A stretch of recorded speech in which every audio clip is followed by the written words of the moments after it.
Saludos, buenas noches, complacido una vez más en estar en este espacio que es el espacio de todos ustedes, ni más ni menos, hoy dentro de la justicia, una producción de Ramón Arturo Méndez Zarzuela.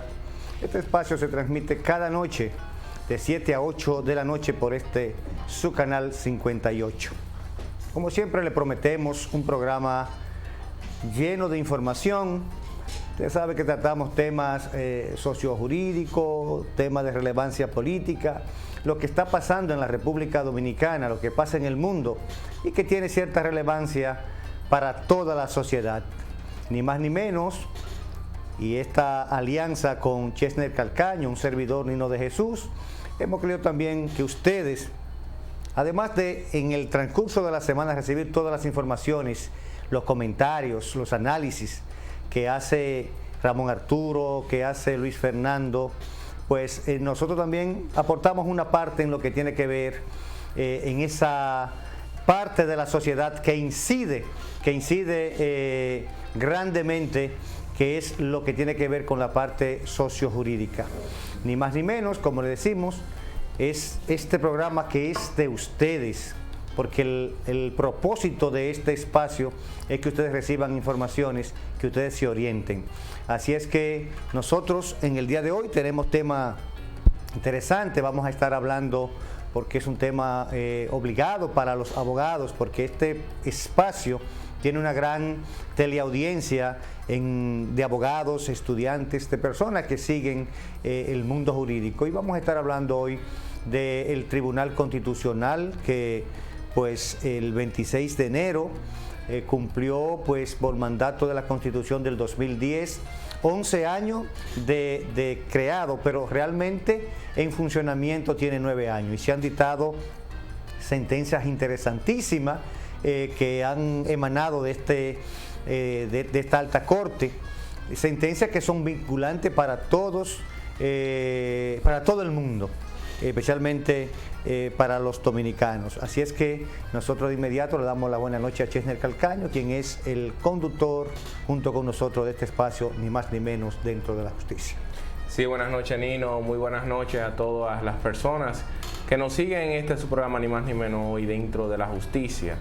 Pues un placer, como siempre, estar con ustedes y pues llevarle un poco, una opinión sobre algunos aspectos jurídicos de connotación, como nosotros decimos, político-jurídica, porque somos desde el mismo nacimiento, ¿no?, del Estado como tal, que decimos que nació lo que es la nación dominicana el 27 de febrero de 1844.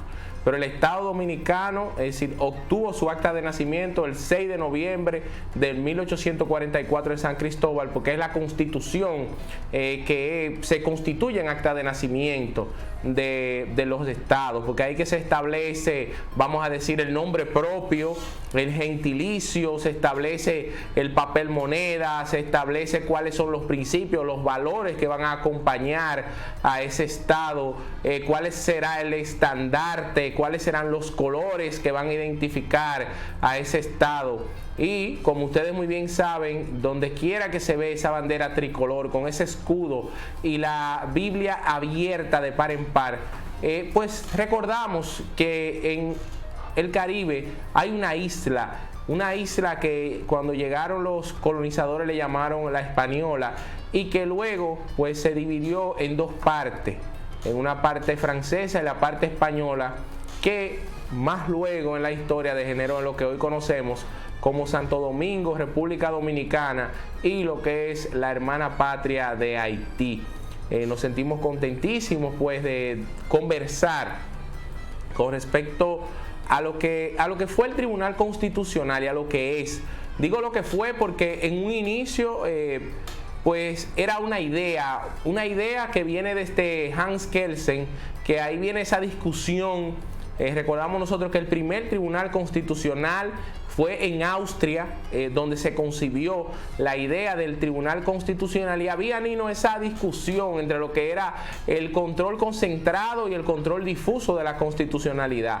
Entonces Hans Kelsen, ese gran ideólogo, fue que pensó y dijo, tiene que haber un tribunal que proteja la Constitución, sí, que haga la Constitución en movimiento ante cualquier transgresión que quisiera hacer instituciones estatales, los mismos poderes del Estado. Entonces por eso había, y recordamos aquella frase icónica que todavía en el año 2010, cuando estaba la elaboración de la Constitución, que participaron un sinnúmero de doctrinarios constitucionales como Cristóbal Rodríguez, Nacé Perdomo, el mismo Félix Tena y un sinnúmero de conocedores más de la Constitución. Recordamos que en ese momento quien fuere presidente de la Suprema, que abogaba por la creación de una sala que versara sobre lo constitucional dentro de la misma Suprema Corte de Justicia. Recordamos que Subero Issa decía que se iba a dar un choque de trenes, pero al igual que Subero Issa y muchos civilistas no entendían que la dinámica del Tribunal Constitucional para revisar la sentencia de la Suprema Corte de Justicia estaba expresada sobre la base de que la Constitución está por encima de todo y de todos. Entonces, como teníamos como máximo tribunal, y escuchen el término, Suprema Corte, si la Corte Suprema, aquella que no ha de ser cuestionada, pues pensaba Subero, pues como nosotros, y en un momento, Nino, se dio esa divergencia de que le dijo el Constitucional a la Suprema, más a la Sala Penal, que tenía un problema con la declaración de inadmisibilidad de los recursos de casación, le dijo, no solo debes tú declarar inadmisible ya, sino que tú, en virtud de lo que establece no solo el artículo 24 que habla de la motivación de las decisiones del Código Procesal Penal, sino de lo que establece el artículo 69 donde están las normas de debido proceso, que exige al juez que debe motivar su fallo. No solo tú, como Suprema Corte de Justicia, decirme a una parte, te estoy declarando el recurso inadmisible, pero no explicitar, no explicarle. Entonces se dio esa dinámica que hubieron varias sentencias que se devolvieron y la Suprema, Nino, volvía y fue muy reacia en un primer momento, hasta que hoy ya, gracias a Dios, pues las aguas han vuelto como a su cauce y todo el mundo entiende que el Tribunal Constitucional pues es el máximo intérprete de la constitucionalidad. Si lo viésemos así, Nino, y viésemos también a lo que es la Corte Interamericana de Derechos Humanos como un máximo intérprete de la Convención, pudiéramos decir nosotros, y nos vamos ahí a un argumento filosófico, que el Tribunal Constitucional está hasta por encima de la misma Constitución. Y la gente dirá, wow, ¿y cómo por encima de la Constitución si es la Constitución que concibe el Tribunal Constitucional? Bueno, yo digo que por encima, porque él puede decir ¿qué quiere decir la Constitución cuando se refiere a la tutela de un derecho? ¿Qué quiere decir o qué quiso decir el constituyente?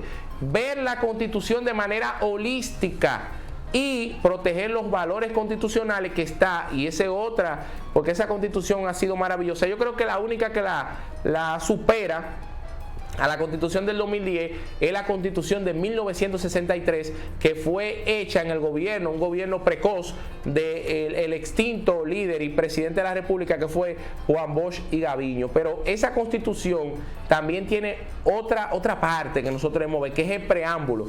Y el preámbulo constitucional, como lo ha establecido la Sala Constitucional Colombiana, tiene fuerza normativa, porque en el preámbulo constitucional ahí está como, y digámoslo así, la preconcepción, la idea que tiene el constituyente, qué quiere lograr, cuáles son los valores. Recuerde que cuando usted hace una empresa, usted hace lo que es misión y visión.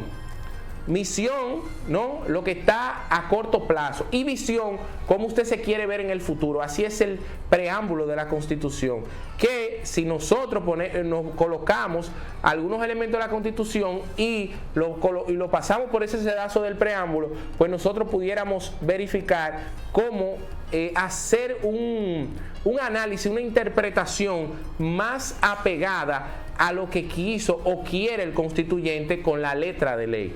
Sí, mira, Chesner, interesantísimo ese preámbulo precisamente que tú haces de lo que es el Tribunal Constitucional de la República Dominicana, su creación, que como todos sabemos, o la gran mayoría sabe, que ya tiene 9 años y ha parido sentencias interesantísimas, sentencias que algunas de ellas no vamos a decir que se han estado cumpliendo, pero que sí cualquier ciudadano puede pues en determinado momento, cuando le choquen sus intereses, pues hacer que se ejecute. Y nosotros, de algunas de esas sentencias que la vamos a enunciar, algunas que hemos recopilado de las más interesantes, de las que más le interesan al pueblo porque van directamente con los intereses del ciudadano, vamos a estar hablando después que vayamos a una breve pausa comercial, así que no le cambie.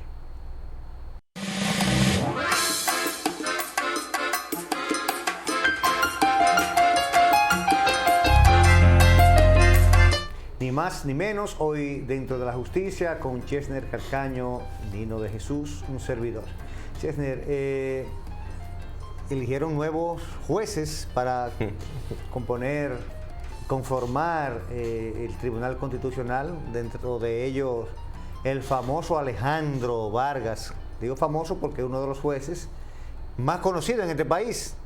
Muy pocos ciudadanos en este país no registran ese nombre porque ha participado en casos importantísimos, sobre todo casos que tienen que ver con el narcotráfico de mucha importancia, no chine de droga como llamamos a nivel de campo, sino casos de narcotráfico, casos también de corrupción administrativa.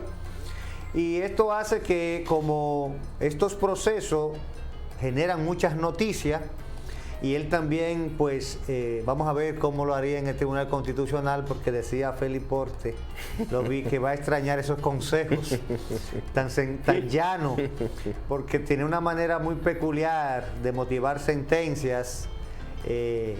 Una vez culminaban las medidas o las audiencias, siempre pues hacía esos llamados de consejo, de establecerle a la persona lo que él entiende que debieron de hacer y no debieron de hacer. Y así como nada, pues le cantaba su año de prisión, sus 18 meses, sus 3 meses. Ahora yo entiendo que fue premiado, su labor fue reconocida en varias ocasiones, pues participó. En una ocasión pues aspiró a ser miembro del Tribunal Superior Electoral, después renunció, dijo que él entendía que las aspiraciones eran para la Suprema Corte de Justicia. Participó en una ocasión, no fue elegido y ahora pues fue elegido. Pero aunque la gente lo ve un poco gracioso en su forma, es una persona muy capacitada. Cuando vemos su currículum, podríamos decir que es más capacitado de lo que denota cuando está motivando decisiones. Y también hay otros jueces ahí muy capacitados. Bonelli, el ex magistrado Bonelli, digo ex, porque el magistrado Bonelli recordamos que ya había salido de, vamos a decir, del plano jurídico, pero el magistrado Bonelli, el profesor Bonelli, estaba ejerciendo el derecho, y él así lo dijo en su comparecencia, que él pensaba que necesitaba como llegar a una alta corte, es decir, él lo vio más como un logro, como de culminar ya ese proceso. Ya llegó a juez de corte en su momento, no pasó de ahí, se fue al ejercicio del derecho, y ya luego en el ejercicio del derecho quiere llegar. Y bueno, a mi juicio, uno de las elecciones que yo más celebro es del magistrado Bonelli, porque el magistrado Bonelli es una persona con capacidad sobrada. Con el caso del juez Vargas, quienes me siguen en Twitter se dan cuenta que yo, desde el caso de la operación Antipulpo, yo siempre hacía un tweet jocoso y decía que yo había apostado un whisky con un amigo, de que después de ese caso iba a ser la llave que le iba a permitir a él llegar al tribunal. Yo no pensaba tribunal constitucional, yo decía a cualquier alta corte, porque yo sinceramente lo pienso, a él lo veía más en la segunda sala de la Suprema Corte de Justicia que en el Tribunal Constitucional. Porque hay un tema también, y no podemos negarlo, Nino, que a pesar de que él tenía muchísimo tiempo siendo de primera instancia, porque aunque él conocía en atención permanente, era el juez coordinador de los juzgados de instrucción, es decir, que era un juez de primera instancia. Tenía muchos años, no lo subían a corte, pero no menos cierto es el hecho de que dentro de la rama judicial ha estado causando un poquito de roncha el hecho de que muchos jueces de corte fueron a evaluarse y elegir un juez de primera instancia por encima de un juez de corte. En el caso de la rama judicial, eso yo no lo veo bien, porque eso vulnera un poco el escalafón. Es como que usted me diga a mí que un fiscalizador tú lo vas a llevar a procurador general adjunto, pasando por encima un procurador fiscal, pasando a un procurador de corte. Entonces como que en esa parte noto yo quizá un poco de acuerdo. Realmente se han dado comentarios, quizá a nivel íntimo. Sí, cerrado, porque por ejemplo... Él es juez de la instrucción, que aún así, aún siendo de primera instancia, se ve y se siente en los corrillos de los jueces que es menos que un juez de primera instancia de Cámara. Exactamente, exacto.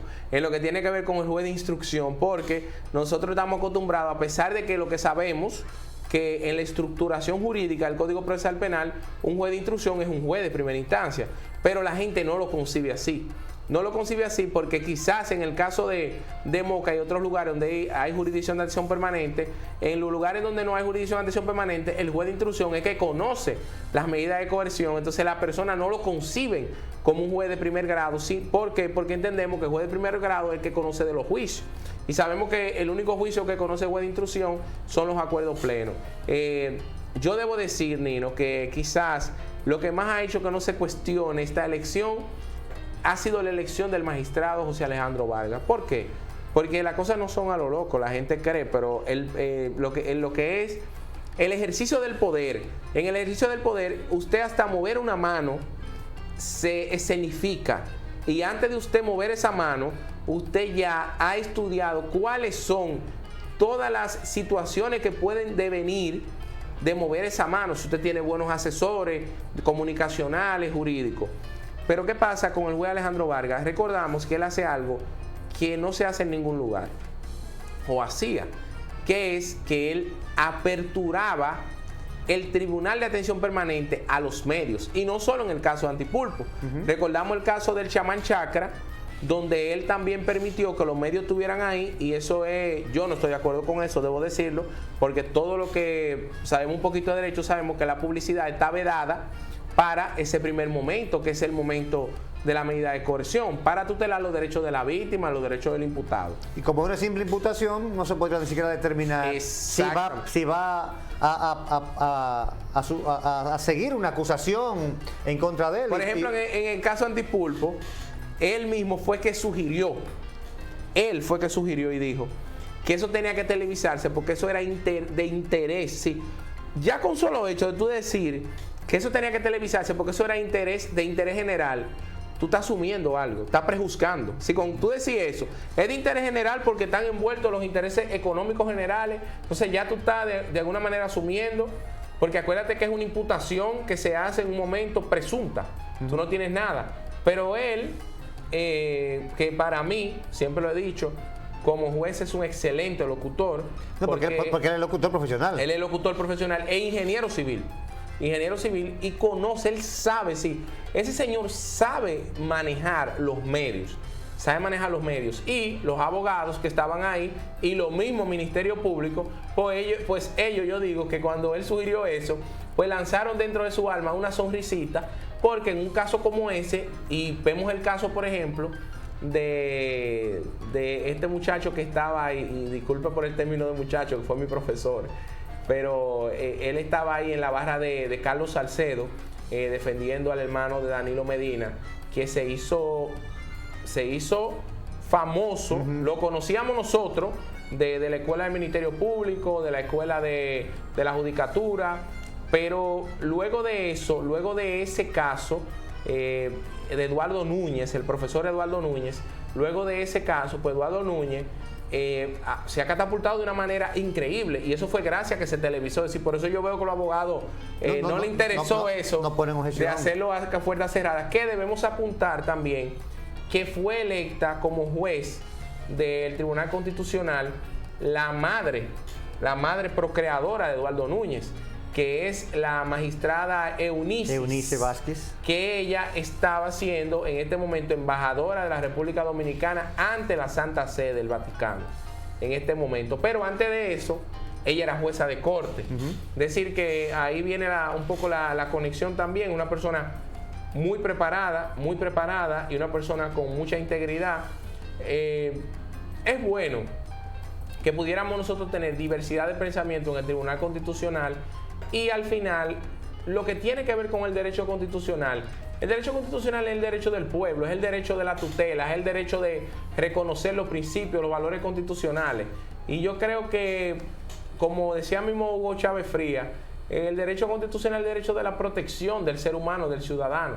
Y qué bueno que se hagan esa renovación. Va a llegar el momento ya, va a ser, yo creo, el presidente histórico, Milton Rey Guevara, porque quienes no han seguido la historia de Milton Rey Guevara, yo le animo a que lo hagan. Pero Milton Rey Guevara no fue por casualidad, Nino, que lo pusieron en el Tribunal Constitucional. Un asunto político. Y tiene que ver con lo político porque él viene del PRD. Y fue la cuota de Miguel Vargas que le dieron. Pero Milton Rey Guevara fue uno también de los que propugnó hace muchísimo tiempo por que hubiera un tribunal constitucional aquí. Y por eso también pues le dieron ese espacio a él ahí. Y lamento mucho, Nino, lo debo decir, lamento mucho, salida como la magistrada Katia Miguelina, que fue excelente. No sé por qué no la ratificaron, de verdad. A pesar de que hay un tema con el Tribunal Constitucional, porque me parece que está vedado, después que usted termina su periodo, mantenerse. Sí, en la Suprema se da lo que es la dinámica de la evaluación, pero ahí en el Tribunal Constitucional no se da. Que fue confirmado también el juez Ortega. Yo creo que tiene que ver mucho, porque mira, la cosa de la vida es una situación. Se inhibe a Alfredo Pacheco, porque Alfredo Pacheco fue juzgado por el juez Ortega, y Pacheco dio muchas declaraciones en contra de la decisión. Es su derecho, porque era imputado en ese y momento puede decir yo estoy de acuerdo o no estoy de acuerdo con la decisión del juez. Y el juez Ortega, es un tema a veces para los jueces escribir, es un tema, porque aunque los jueces digan, y yo no estoy de acuerdo con eso, y me pasa a mí como litigante muchas veces, Nino, y yo sé que a ti también te ha pasado, que es chocante a veces cuando tú tienes que desdecirte. Es muy chocante eso. Entonces él escribió un libro, que el libro se convirtió en referente de las universidades, porque yo estudié con ese libro ha tenido varias ediciones, que es el Código Procesal Penal anotado por un juez en ejercicio.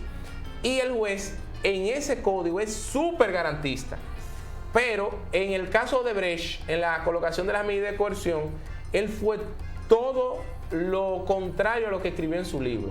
Pero ¿qué pasa con el juez Ortega? Recordemos que el juez Ortega le lanzaron esa canana, como diría uno, para utilizar un lenguaje del vulgo, porque el juez Ortega, y recuerdo que él lo quiso como apuntar mucho eso en su evaluación. Yo no era de la segunda sala.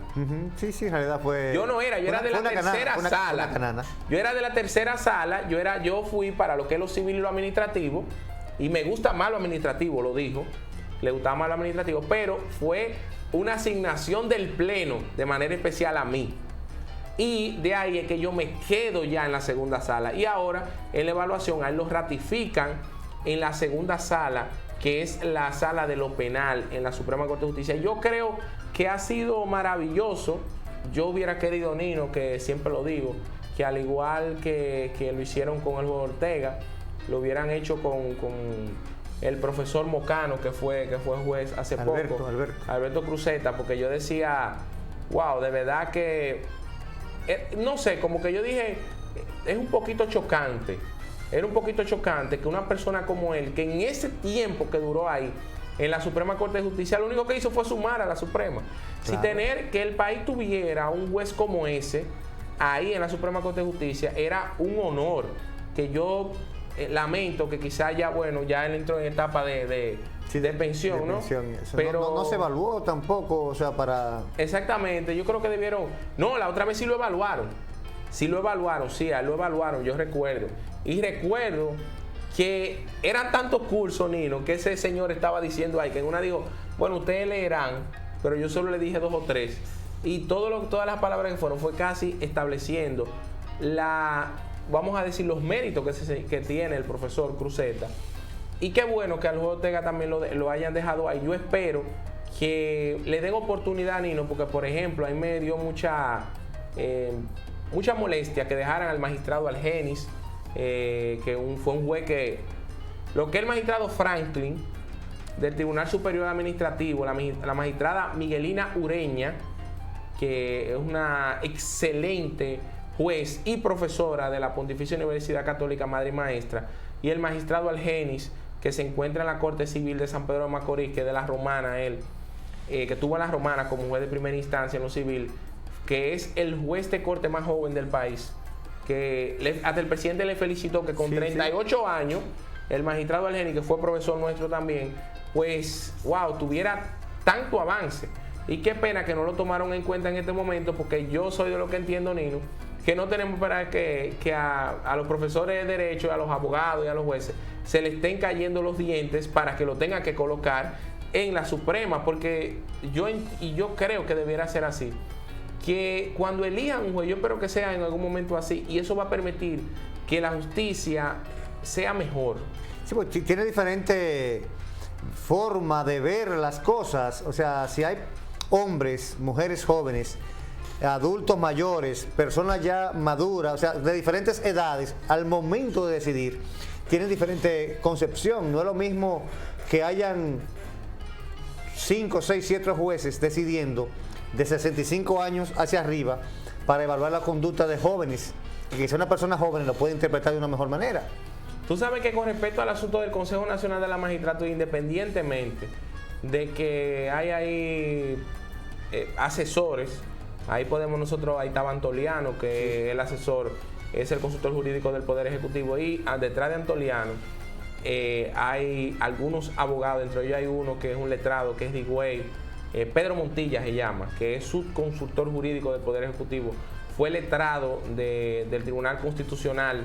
Hay una camada de jóvenes que entraron con el primer Tribunal Constitucional, que está Felitena, Mayra Cabral, está Pedro Montilla y un grupo más, porque hay un sinnúmero, hay un joven ahí de Salcedo también, que ahora no recuerdo su nombre, muy amigo de nuestra amiga Marisol García, que es muy bueno él también. Y hay otros asesores, Felitena, que estaba como asesor de la magistrada Procuradora General de la República, Miriam Germán, y otros, ¿no? Pero yo creo, Nino, que nosotros debiéramos como cambiar un poco de qué preguntamos a los aspirantes. Sí, a veces. ¿Por qué? Porque a veces como son preguntas, Nino, del ego, tú me preguntas de un lego, como que tú dices, ya, al menos que tú seas un tonto o un loco, tú no vas a ir a evaluarte el Consejo Nacional de la Magistratura para una alta corte si tú no tienes mínimamente la cualificación. Entonces yo entiendo que, por ejemplo, preguntas como ¿cuál es su postura con respecto a las 3 causales del aborto?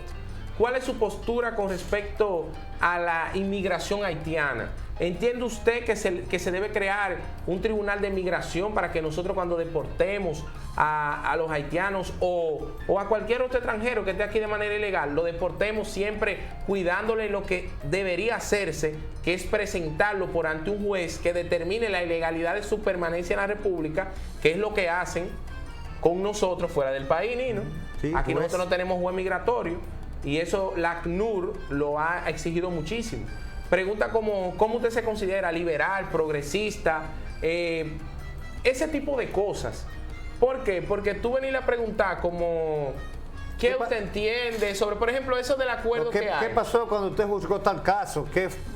Son situaciones. Por ejemplo, a veces tú decir, hay un acuerdo que se está cursando hace tiempo en el Tribunal Constitucional, que es el acuerdo que va a permitir que cuando venga un ciudadano norteamericano a la República Dominicana, entre sin ningún problema a la República Dominicana, porque el vuelo que entra desde Estados Unidos de norteamericanos se tendrá como si fuera un vuelo doméstico, que es lo que pasa con Puerto Rico.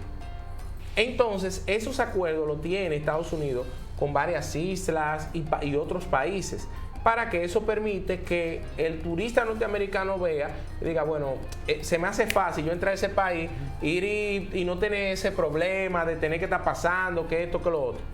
¿Qué sucede con eso? Que recuerden que antes de que los acuerdos de Estado a Estado se firmen, por mandato constitucional y de la ley que crea el Tribunal Constitucional, deben pasar por un test de constitucionalidad o control preventivo de la constitucionalidad de los tratados, según lo que establece la norma. ¿Y quién lo debe hacer? El Tribunal Constitucional. ¿Para qué eso? Para que después que el Congreso lo vote, no vayamos nosotros a cuestionarlo ante el Constitucional, sino que se haga de manera preventiva. Y ese acuerdo, que es de interés del Ejecutivo, porque hasta paliza después de la juramentación, lo hizo ver y lo dijo, yo esperemos que con esta nueva conformación se pueda dar, después ese acuerdo no viene de esta administración, viene de hace mucho. Pero como para pasar una decisión del Tribunal Constitucional necesita 9 votos favorables, no se ha podido porque parece que no llegan a los votos. Vamos a ver ahora porque dentro de los jueces que salieron, de esos jueces que salieron, ahí estaba Vergés y estaba Katia Miguelina, se oponían a ese acuerdo. Y entonces yo me pregunto, ¿no te inhabilita a ti cuando tú me preguntas a mí qué tú piensas de la favorabilidad o no de ese acuerdo? Cuando yo lo tendría que juzgar luego, dar mi voto. Entonces le preguntaba mucho de eso. Es decir, yo creo que debiéramos cambiar un poco la dinámica de qué preguntarle a los jueces. Y por ejemplo, yo creo que ya pasamos una situación el año pasado con la magistrada Miriam Germán. Y qué bueno que como que no se fue muy profundo, pero a mí me sorprendió mucho la actitud del diputado Víctor Fadul de Santiago, un joven brillantísimo, me gustó muchísimo su participación. Pero él preguntarle, por ejemplo, a Bonelli, al magistrado Bonelli, que es una persona de mucho respeto en el área jurídica, como usted es socio de Leonel Fernández, porque qué sé yo qué. Es decir, aquí la mayoría de intelectuales de este país han pasado por la Fonglode, como estudiantes o como profesores. Y ahí viene, y yo quiero citar un caso, antes de que nos vayamos a la pausa, para que nosotros veamos lo que debe ser cuando a ti te eligen para una alta corte o para una función pública. Todos esperábamos, y yo me incluyo, Nino, que con la escogencia del presidente de la Junta Central Electoral actual, que sabemos que fue sugerido por Fuerza del Pueblo y que Fuerza del Pueblo vamos a decir, lo aupó. Lo aupó. Y todos esperábamos que ese magistrado iba a desconocer la ley para favorecer a Fuerza del Pueblo, como una fuerza mayoritaria, para colocarlo como mayoría, y que recordamos que la ley establece que los partidos mayoritarios le toca el 80% de la asignación que se va a dar para los partidos. A los otros que van de un 1 hasta antes de un 5, le toca un 12, y a los restantes le toca un 8%. Entonces todos pensamos, incluyéndome a mí, lo debo confesar, y yo lo dije en este programa, que por eso a él lo aupaban. Y por eso también molestó cuando él lo sugirieron la otra vez, que él, de parte del gobierno de este turno, querían imponerle decisiones a favor de Miguel Vargas, y recordamos que hasta le quitaron la seguridad, lo dejaron a la intemperie, lo llamaron a Palacio, y ese hombre decidió lo que tenía que decidir. Y debemos decir que yo celebro y me sorprende de manera positiva que él ha respetado la ley, porque la ley establece que lo que hay que hacer es que en la última votación, en los 3 niveles, sumarlo y dividirlo entre 3 de manera porcentual. Y si a nivel de por ciento da más de un 5%, entonces usted es un partido mayoritario. Fuerza del Pueblo a nivel presidencial llega al 5%.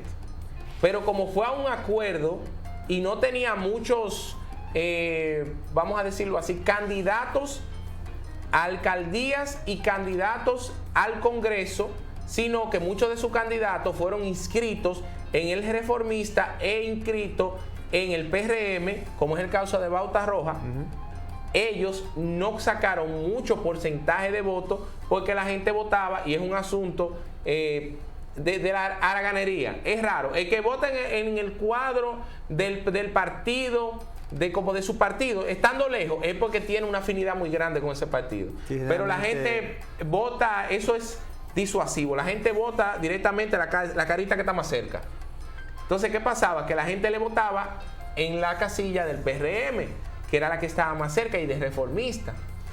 ¿En qué gana Fuerza del Pueblo? Bueno, que ahora Fuerza del Pueblo no va a ser mayoritario para lo económico, pero sí en la boleta va a quedar en el 3er lugar dentro de los primeros 3 partidos. Entonces, por eso llevo la parte del desagradecimiento, ¿no? Él le cuestionaba eso a Bonelli, pero Bonelli, es verdad, bueno, puede ser amigo, hermano de Leonel Fernández y de Omar Fernández, que hizo pasantía con él y todo eso, pero él en su momento, al igual como hizo el presidente de la Junta Central Electoral, va a tomar la decisión en base a su criterio que él entendía. ¿Qué es cuál? Protección de la ley y de la Constitución. Que eso es realmente el mandato para el cual él fue nombrado. Si lo hace contrario, estaría entonces siendo agradecido, pero desconociendo la norma. Exactamente. Nosotros vamos a pedir a ustedes la anuencia para ir a una breve pausa comercial, así que no le cambien. Volvemos en breve.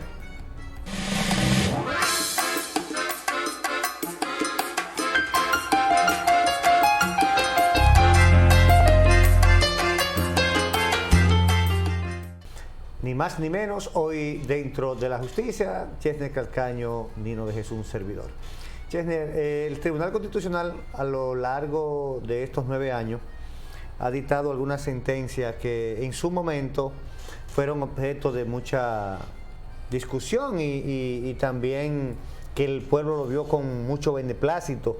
Una de ellas es algo que se estaba aplicando en muchos tribunales civiles y era el reconocimiento a las parejas consensuales de los derechos que el Tribunal Constitucional, pues ya mediante una decisión, pues le puso, vamos a decir, lo que es el sustento jurídico, porque habría que tratarlo caso a caso. Cada vez que un tribunal lo reconocía, por ejemplo, que se empezaron a dar en materia de tránsito, responsabilidad civil, pero era caso a caso y estaba a criterio de cada juez. Al Tribunal Constitucional establecerlo, entonces ya es de aplicación general y vinculante para todos los tribunales. Es una sentencia que los tribunales ya no tienen que estar buscando ningún... Sí, porque el problema era que como no se reconocían las parejas consensuales, lo que uno llama... Los concubinos. Exacto, los concubinos, que sí la Constitución ya hacía referencia, pero había un problema que eso se llama en el concepto constitucional constitucionalidad, inconstitucionalidad sobrevenida. ¿Qué es inconstitucionalidad sobrevenida? Usted tiene un marco jurídico, tiene un sinnúmero de leyes y usted hace una constitución nueva y agarra en esa constitución y establece un sinnúmero, una caterva de derechos, pero que en esas leyes no están reconocidos, sino que lo veta.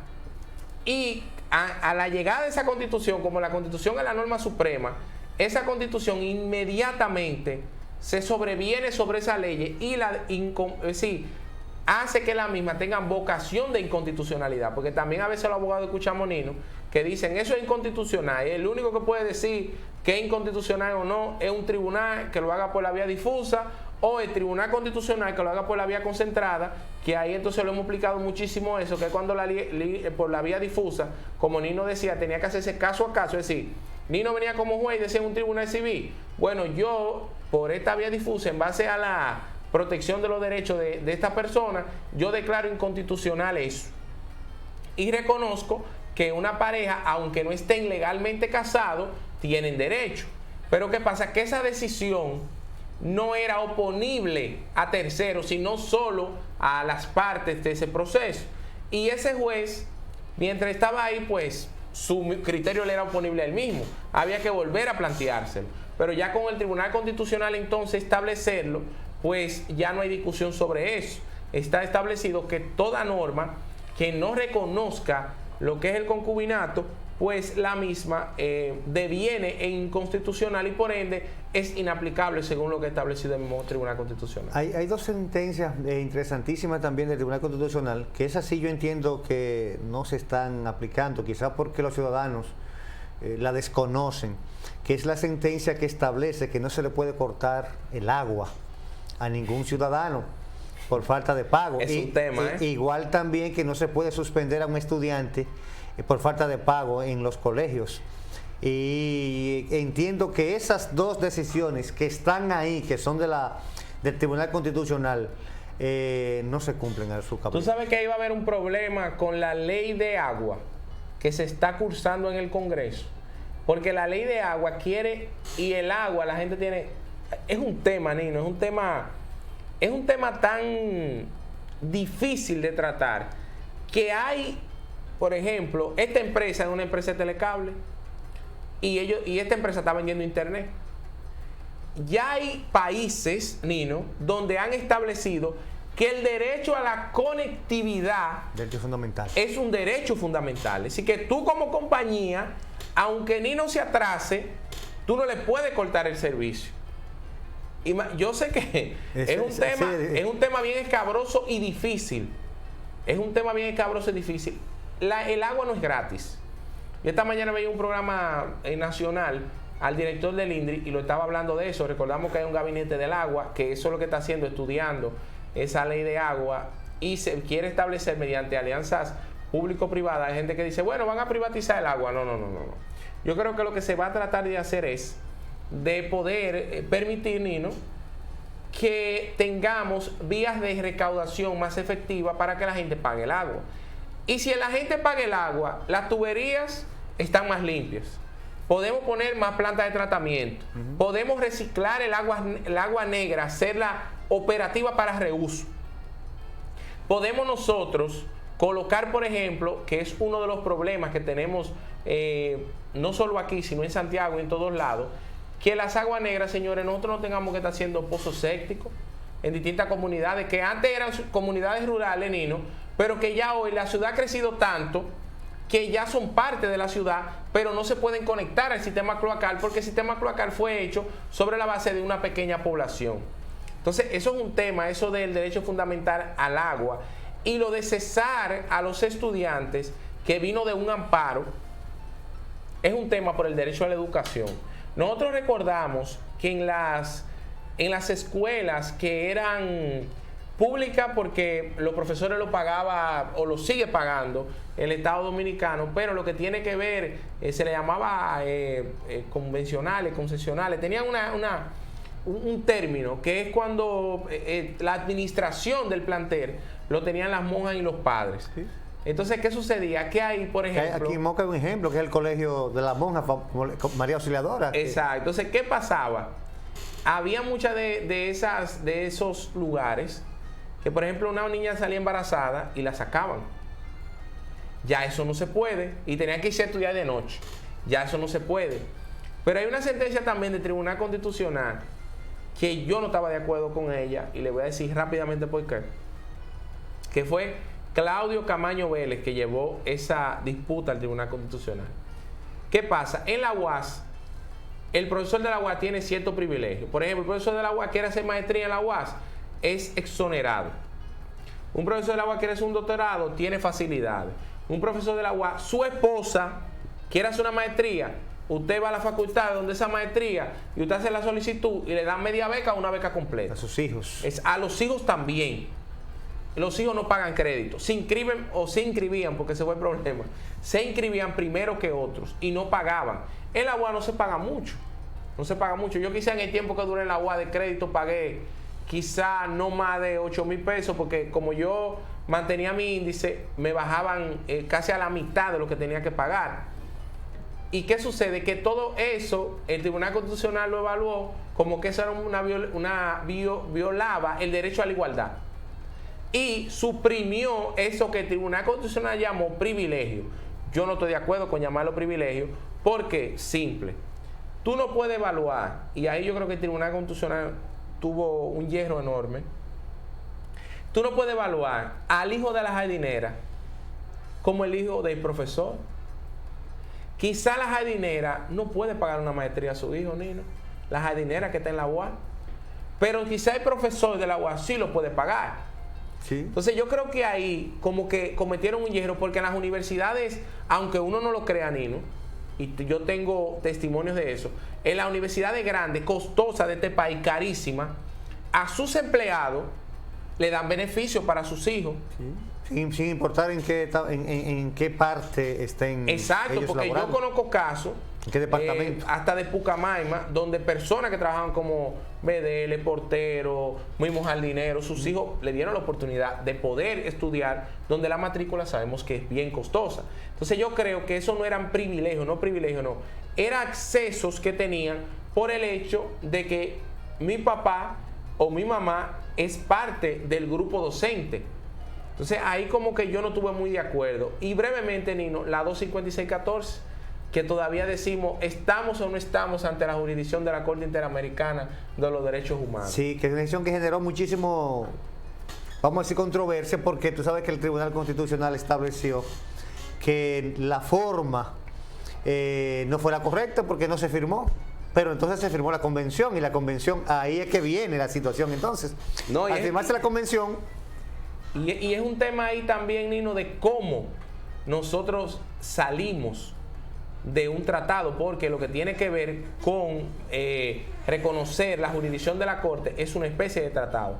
Lo que pasa que en el caso de la República Dominicana sabemos nosotros que es el Poder Ejecutivo que ejerce la potestad de comprometernos ante otro Estado, y en la misma convención decía que podía hacerse el reconocimiento de la jurisdicción mediante un documento simple del Ejecutivo o mediante una ley o una resolución congresual, y nosotros lo hicimos mediante un documento simple. Entonces ahí hay mucho problema que tiene que ver con el stopper, que tiene que ver con el hecho de que teníamos años reconociendo la jurisdicción, y ahora nosotros venía a decirle, no, nosotros no somos parte de la jurisdicción. Muchos entienden que se cometió también un hierro ahí en el Tribunal Constitucional cuando emitió esta decisión. Bueno, es interesantísimo siempre conversar con ustedes. Esta hora se nos va rapidísimo, Chesner, más cuando tú estás.